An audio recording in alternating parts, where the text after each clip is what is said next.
Bonjour les enragés.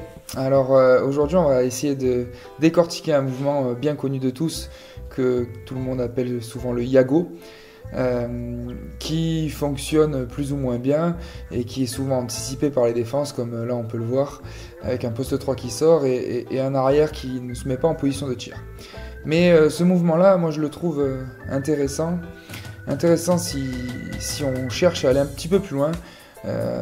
Puisque là encore une fois vous allez voir quand les défenseurs vont mettre un petit peu de dissuasion on va pas trouver de solution et on va heureusement en trouver en mettant de la continuité mais pas sur le mouvement direct. On peut l'imaginer pour ce mouvement pour essayer d'esseler un défenseur et notamment le poste 3 là vous voyez qui va se retrouver dans un duel avec l'arrière et dans ces cas là je trouve que ce mouvement est un peu plus intéressant donc je remets ce mouvement là. Vous voyez, le pivot rentre et concentre la défense là-bas et ce défenseur se retrouve esselé et la joueuse va pouvoir rentrer dans le duel contre elle. Et là, on se retrouve dans une situation où on retrouve un avantage un peu plus facilement. Alors, ça demande de rentrer dans un duel vraiment et de le gagner, ce qui n'arrive pas à tout le temps. Là, par exemple, avec le même mouvement dans l'autre sens, le poste 3 se retrouve avec de l'espace de chaque côté. Le duel est presque gagné, alors la course de l'arrière droit n'est pas forcément correct, ce qui fait qu'on ne gagne pas l'avantage, mais voilà. Là encore une fois vous allez voir sur le mouvement, le poste 3 côté droit va se retrouver esselé et va perdre son duel pour donner l'avantage à l'attaque.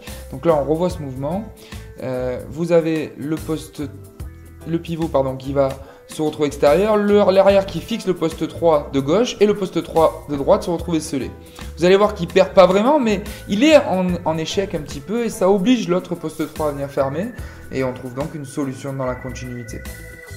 Donc voilà comment moi je pense qu'il faut appréhender ce mouvement là, le Yago, notamment pour esseler un défenseur.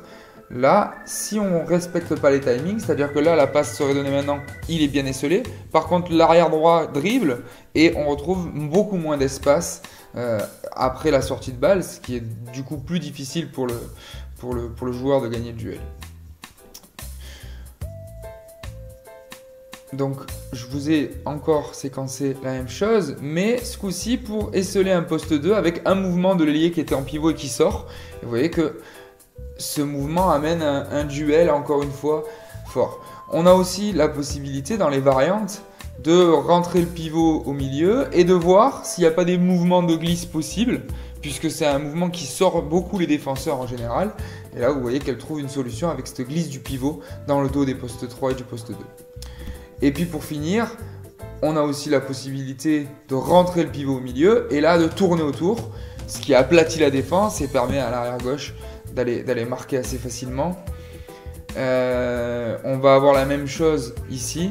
Et là, pour le coup, les défenseurs ont anticipé et vont rester très haut, en gardant le pivot très haut, mais ça libère de l'espace dans leur dos et ça libère de l'espace autour d'eux. Et le demi-centre va réussir à gagner son duel et à aller chercher dans la continuité et finir par un joli but. Merci les enragés et à très vite pour de nouvelles analyses.